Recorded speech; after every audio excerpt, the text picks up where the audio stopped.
আমাদের বিদেশ নীতির এত বড় ফেলিয়ার, এত বড় আইসোলেশন। একটা দেশ নেই, একটা দেশ নেই, নেপাল পর্যন্ত নেই, একটা দক্ষিণ ভারতের দক্ষিণ এশিয়ার কোনো দেশ নেই, গোটা পৃথিবীর কোনো দেশ নেই যে আমেরিকাকে আপনি বন্ধু বন্ধু বলেন, তারা নেই, কেউ নেই। তাহলে সেই বিদেশ নীতি যখন ফেল করে গেল, তখন সাংসদদেরকে পাঠানো হলো। কোন সাংসদদের পাঠানো হলো? যাদেরকে আপনি প্রতিদিন বলেছেন যে এরা সমস্ত দেশদ্রোহী, এরা দেশের শত্রু, এরা পাকিস্তানে চলে যাক। আপনার নিজের পার্টিতে একজন মুসলিম সাংসদ নেই, একজন মুসলিম মন্ত্রী নেই, আপনি মনে করেন তাদের কোনো প্রয়োজন নেই। তাহলে এই যে প্রত্যেকটা মসজিদকে খুঁড়ে খুঁড়ে মসজিদের তলে মন্দির বের করা হচ্ছে 1991 আইনটাকে ছুঁড়ে ফেলে দিয়ে, এই কথাগুলো যখন মুসলিম সাংসদরা তোলেন, না সবাই তোলেন, তখন সেটা কেন খারাপ হয়ে যায়? তাহলে কাজের বেলায় কাজী, কাজ ফুরলে পাজি। তাহলে এখন কাজ করানোর জন্য এদেরকে নিয়ে কাজ করা। তাহলে এই যে ব্যাপারটা হচ্ছে, এত বড় একটা ফেলিয়ার, সম্পূর্ণভাবে ফেল করে গেছে সরকারটা। কিন্তু আমাদের সামনে বড় লড়াই। আমি জাস্ট দুটো কথা বলে শেষ করব। ফ্যাসিবাদের বিরুদ্ধে লড়তে হবে, লড়তে হবে একসাথে। ফ্যাসিবাদের অভিজ্ঞতা একটাই অভিজ্ঞতা। ফ্যাসিবাদ থেকে যে কবিতাটা বেরিয়ে এসেছিল জার্মানি থেকে, সেই নিমুলারের কবিতাটা, যে প্রথমে যখন ওরা এলো সোশ্যালিস্টদের বিরুদ্ধে লড়তে, আমি তো কিছু বলিনি কারণ আমি সোশ্যালিস্ট ছিলাম না। ট্রেড ইউনিয়নের বিরুদ্ধে লড়তে এলো, বললো আক্রমণ করলো, আমি কিছু বলিনি কারণ আমি ট্রেড ইউনিয়ন করতাম না। ওদের যখন করেছে বিভিন্ন ভাবে, টুকরো টুকরো করে, আলাদা আলাদা করে অ্যাটাক করেছে, আমরা কিছু বলিনি। যখন আমার উপরে অ্যাটাকটা নামলো, তখন আমি চারপাশে তাকিয়ে দেখছি আর বলার জন্য কেউ নেই।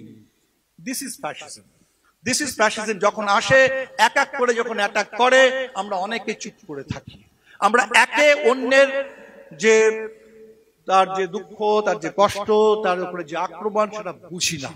আমরা মনে করি যখন সিটিজেনশিপ অ্যামেন্ডমেন্ট অ্যাক্ট এসছে, যে ওটা তো মুসলমানদের ব্যাপার, শাহিনবাগ হচ্ছে ওটা তো মুসলিম মহিলাদের ব্যাপার, ওরা হাজার হাজার লোক করেছে, আমি গিয়ে দুটো ভাষণ দিয়ে চলে আসবো, আমার কাজ তাতেই হয়ে যাবে, সংবিধান নাগরিকত্ব রক্ষা করে দেবো। আমি এটা মনে করি না যে আমার প্রয়োজন হচ্ছে যে এটা নাগরিকত্ব আইন সংশোধনটা কোনো মুসলিমদের উপরে আলাদা করে আক্রমণ নয়, এটা ভারতবর্ষের সংবিধানের উপরে আক্রমণ। এবং এই কথাটা যদি ভারতবর্ষের ব্যাপক হিন্দু জনগণকে আমি বোঝাতে না পারি, তাহলে আমি সংবিধানকে রক্ষা করতে পারবো না। এই কথাটা বোঝা, এটা আমাদের দায়িত্ব। আমরা যারাই ডেমোক্রেটিক পলিটিক্সের কথা বলি, আমাদের সকলের দায়িত্ব এটা। বড় বড় ভাষণ দেওয়া, সব কিছু লোক জড়ো হলে সেখানে গিয়ে বলা, এটা আমাদের দায়িত্ব নয়। এটা খুব বড় কথা।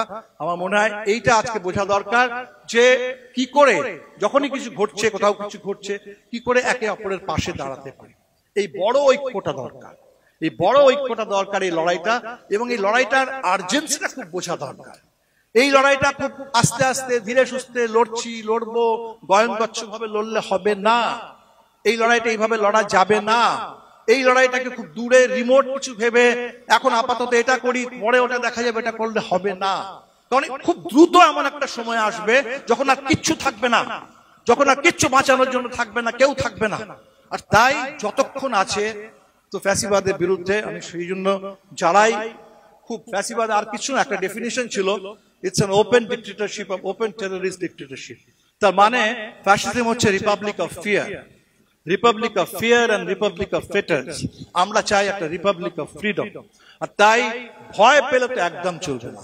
যদি ভয় পাই, তাহলে তো ওদের দমন করারও দরকার হবে না। আমি যদি ভয় পেয়ে নিজেকে নিজেই গুটিয়ে নিই, ভয় পেয়ে যদি কথা বলা বন্ধ করে দিই, ভয় পেয়ে যদি খুব এমন করে মেপে মাপজোক করে এমন করে কথা বলি যেন আমার কথাগুলোর মধ্য থেকে ধরি মাছ না ছুঁই পানি, কিছুই বললাম অথচ বললাম না, তাহলে কিন্তু হবে না, তাহলে কিছু হবে না।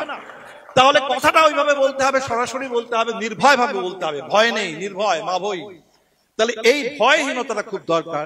এবং আমি মনে করি আমাদের যারা, আমাদের ছাত্র বন্ধুরা, নেতারা যারা জেলে আছে, উমার খালিদ থেকে শুরু করে সবাই, গুলফিশা থেকে শুরু করে সবাই যারা জেলে আছেন, তারা এক একজন সৈনিক।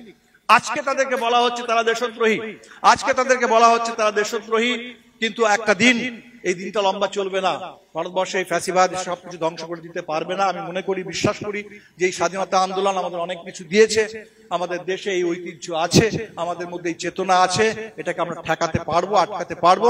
এবং সেদিন যখন গণতন্ত্র নিয়ে আমরা বলবো, তখন আমরা বলবো আমাদের যে বন্ধুরা যারা জেলে আছেন, যে ফাদার স্ট্যান স্বামী যিনি বলেছিলেন, if I have to pay a price for telling the truth, I am ready to pay the price, and he paid the price, he paid the price। and তারা হচ্ছে আমাদের স্বাধীনতা সংগ্রামী।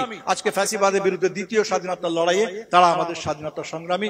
তাহলে নির্ভয় হয়ে এবং আরো বেশি তাগিদের সঙ্গে, আরো বেশি আর্জেন্সিটাকে ফিল করে সবাই একসাথে মিলে লড়তে হবে।